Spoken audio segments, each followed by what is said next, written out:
Hello friends, welcome to my YouTube channel. तो friends, आज के इस वीडियो में हम बात करने वाले हैं डीएनए स्ट्रक्चर के बारे में।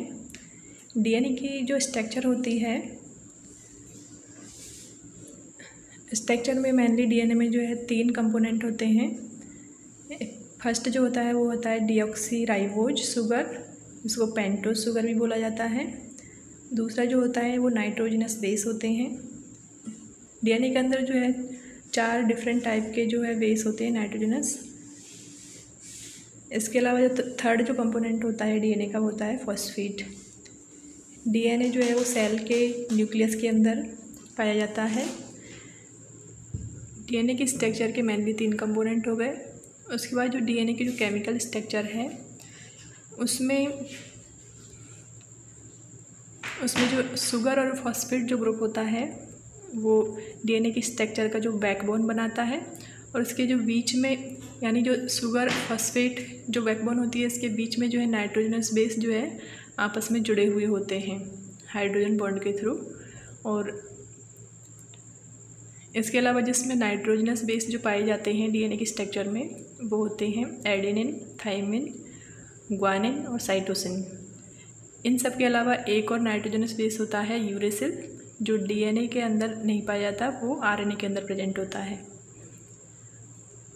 डीएनए के अंदर जो पेंटोज शुगर होती है उसके अंदर जो है एक डीऑक्सीराइबोज शुगर इसको बोला जाता है, क्योंकि इसके अंदर जो है एक ऑक्सीजन की कमी होती है, जबकि जो आरएनए के अंदर जो पेंटोज शुगर होती है उसके अंदर जो है वो ऑक्सीजन एब्सेंट नहीं होता, इसलिए उसको राइबोज शुगर बोला जाता है। इसके अलावा डीएनए की जो स्ट्रक्चर होती है इसमें जो नाइट्रोजनस बेस होते हैं उनके बीच में जो बॉन्ड होते हैं मेनली, उसमें साइटोसिन और ग्वानिन के बीच में जो बॉन्ड होता है वो ट्रिपल बॉन्ड होता है, और एडेनिन और थाइमिन के बीच जो बॉन्ड होता है वो डबल बॉन्ड होता है। इसमें जो अलग अलग जो है डीऑक्सीराइबोज शुगर यहाँ पे जो है जुड़ी हुई है, हर एक जो है वो बेस पेयर में। रेड कलर में है वो फॉस्फेट है, ऑरेंज कलर का ग्वानिन जो है वो है हल्का ब्लू कलर का, cytosine dark blue, adenine red और थाइमिन जो है येलो कलर में दिखा रखा है। ये डीएनए की जो है बेसिक स्ट्रक्चर है।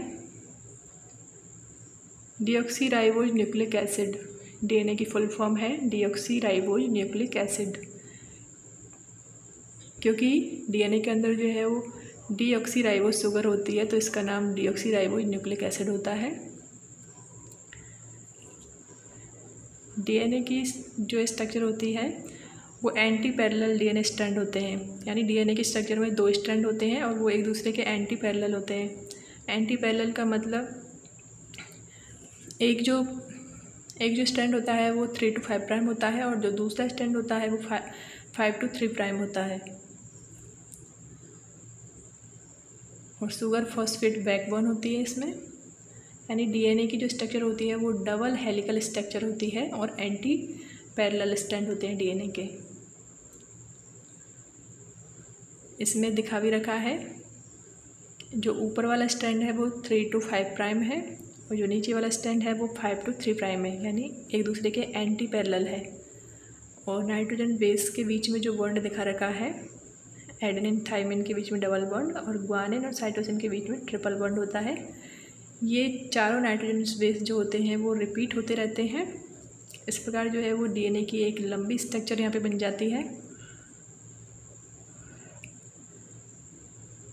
इसमें वही दिखा रखा है, शुगर फॉस्फेट बैकबोन है, इसके अंदर जो है वो नाइट्रोजन बेस पेयर है।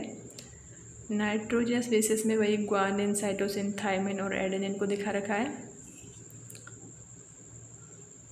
ये डीएनए की बेसिक स्ट्रक्चर है। अब हम देख लेते हैं यहाँ पे डीएनए और आरएनए के अंदर क्या डिफरेंस है यहाँ पे, यानी डीऑक्सीराइबोन्यूक्लिक एसिड और राइबोन्यूक्लिक एसिड दोनों में क्या डिफरेंस है। तो डीएनए का जो स्ट्रैंड होता है वो डबल हेलिकल स्ट्रैंड होता है, एंटी पैरेलल होता है, जबकि जो आरएनए होता है वो सिंगल स्ट्रैंडर्ड होता है, वही सिंगल स्ट्रैंड होता है इसके अंदर, और इसी में जो है वो नाइट्रोजनस बेस जुड़े हुए होते हैं। डीएनए और आरएनए में एक और डिफरेंस है कि डीएनए के अंदर जो है, डीएनए के स्ट्रक्चर में जो डीएनए और आरएनए के स्ट्रक्चर में मेन डिफरेंस जो होता है वो नाइट्रोजन बेस का होता है। डीएनए के अंदर जो होता है वो थाइमिन प्रेजेंट होता है, जबकि आरएनए में जो है थाइमिन के स्थान पर यूरेसिल प्रेजेंट होता है। इसके अलावा जो डीएनए जो होता है उसके अंदर जो फॉस्फेट ग्रुप और पेंटोज जो शुगर होते हैं उनको मिलाने से जो है न्यूक्लियोसाइड बनता है, और जब इसमें नाइट्रोजनियस बेस ऐड हो जाता है तो उसको न्यूक्लियोटाइड कहा जाता है। इस प्रकार जो है डीएनए की बेसिक स्ट्रक्चर होती है। इसमें जो है अलग अलग प्रकार के बॉन्ड भी प्रेजेंट होते हैं। हेलिकल स्ट्रक्चर होती है, एंटी पैरेलल होता है, और यह सेल के न्यूक्लियस में प्रेजेंट होता है। Thank you for watching this video. यदि आपको वीडियो पसंद आया तो प्लीज़ इसे लाइक करें, शेयर करें। Thank you.